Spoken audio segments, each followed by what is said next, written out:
Hi guys and welcome back to World Cup Daily.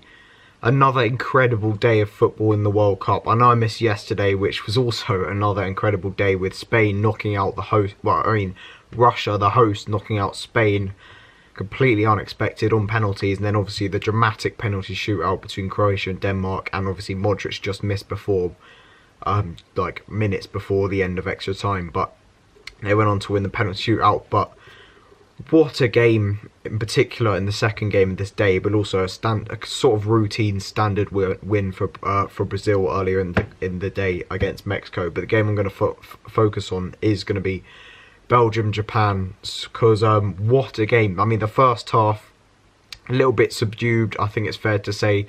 Obviously you're looking at Japan. They had a surreal ending to their last game against Poland, where neither team needed a goal, so they were just passing it about. Japan couldn't get a yellow, otherwise they could potentially go out, because they went through on disciplinary record. Still a bit dodgy, but yeah, that was obviously disappointing for them. But today, but yeah, they went into the game. Maybe that took a bit of a toll. They went into the game. They started quite well, but they got into good positions. But similarly to Belgium, actually, their final ball or pass or shot was it lacked a bit of quality, and it was similar to Belgium. Both teams got into good areas. Belgium obviously coming off the back of a 1-0 win over England, which was basically their B team that neither team really wanted to win it. Say there was questions going into the game, will that affect Belgium? You know, they haven't played a competitive match for quite a few days, but I think first half they did look a bit flat, but second half they really kicked into gear, and it sort of showed that a lot of their players hadn't played and they were quite fresh. But yeah, first half, both teams got into good positions. Tempo of the game was quite quick, but the final ball or final pass was very poor, and that changed immediately in the second half. You know, I think it was 49th minute.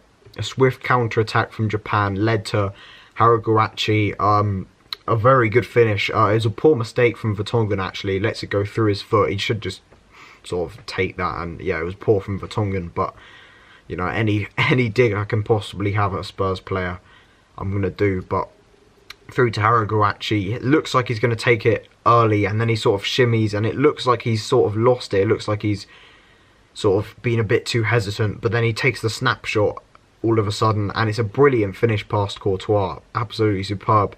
And then they built on that 4 minutes later. But I think Belgium had a huge chance just after with Lukaku header. Yeah, the goal of the game, a superb shot from Inui, who I thought was brilliant. I think he's been very good in this tournament. You know, quite a lot of energy. You know, he can produce a quality pass or shot, and this was superb bending shot past Courtois. The keeper had no chance, Courtois. It's just a brilliant goal, and another brilliant goal in a World Cup of brilliant goals. Just some brilliant ones, and then yeah, 2-0 Japan. It looked like they were cruising at that point. Belgium had quite a few. They had probably about 10-15 minutes of a lot of frustration. They couldn't really break Japan down. They did create a few half chances, but then as soon as they got the first goal back, they started to pile the pressure on. It's a bit of a strange goal, bit of a freak goal. Just sort of looks like the ball's gone dead. That it goes like high into the air, and then Vertonghen atones his earlier error, and manages to sort of loop it over the goalkeeper. So it was an incredible header, really. In fact, it was a bit strange goal, but yeah, as soon as they got that goal, they started creating loads of chances. Their goalkeeper, the Japan goalkeeper, made some brilliant saves, and it was quite an open game. I thought, but Japan also had a few more chances if their final ball was a bit better, but then they also missed a few good chances, a few good saves from Courtois. Then they eventually got the second goal. Brilliant play from Hazard, a bit of trickery, superb cross on his weaker foot into Fellaini. Fellaini, he's come on to do exactly that. The only thing he's really useful for, I'm still happy Arsenal didn't sign him, because he's pretty fucking terrible at everything else, but a superb, well, it was a standard header. I think the goalkeeper's positioning was questionable. If he'd been slightly, you know, more central, he might have done better, but it's a good goal, made it 2-2, and Belgium really piled on the pressure there. They had all the momentum. They almost scored a third quite a few times, but Japan as well, they had a free kick it was in the 92nd minute, brilliant save from Courtois, and from the resulting corner, Belgium broke terrific pace from De Bruyne, who I think was deployed. He's been deployed further back, you know, a bit deeper in this tournament. I don't know if it's really getting the best out of him. I don't think he had the best game, but he's produced another moment of magic, a brilliant moment of magic in the first game. And in the first game for the assist against Panama for Lukaku with the outside of his foot, and a brilliant pace. Lovely little knocked ball into, I think it might be Mounier, I can't remember. Then he plays it into, it might be Mertens, I can't remember. He sort of slides it across, brilliant dummy from Lukaku, and then Chadli's in to score.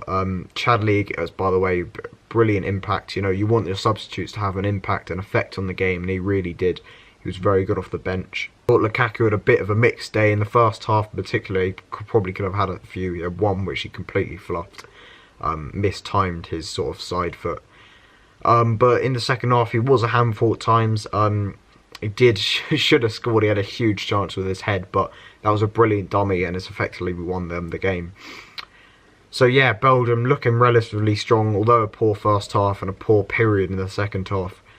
They showed character, which is something that's been questioned a lot with this Belgium team, so you've got to give it to them. And I think they'll provide a very entertaining game against Brazil. But, you know, Brazil, the best team they've come up against so far, and by far the best disciplined and defensively the best team. A lot of team, I'm going to talk about Brazil now. A lot of people saying, you know, they expect really fast-flowing passing and, you know, flair from Brazil, but that's not really what this team in particular is set up to do. It's very, very solid defensively. 3 clean sheets in a row. I think it's like 16 games unbeaten in all competitions, or like friendlies and qualifiers and stuff, and in this tournament for Brazil. And I thought they were very good actually going forward. They've grown into the tournament. They created quite a few chances, particularly in the second half. Ochoa kept Mexico in it. But again, Mexico looked dangerous on their counter, but their final ball just let them down. I think that could be said for them quite a lot. I was really looking forward to seeing what they could do after the first 2 games. The Sweden game really crushed them. They looked tired. They didn't make enough changes. But Brazil, I think, will be a very exciting team, and I think they're going to go far. And I still tip them to win. I still tip them to beat Belgium. But I think that's going to be a very entertaining game. Probably one of the best in this tournament. I'm looking forward to it. But thanks for watching the video today. I'll see you in the next one. Yeah, subscribe to the channel. I'll see you in the next one. I can't change, even if I tried, even if I wanted to, and I can't change, even if I tried. My love, my love, my love, she keeps me warm. She keeps me warm. She keeps me warm.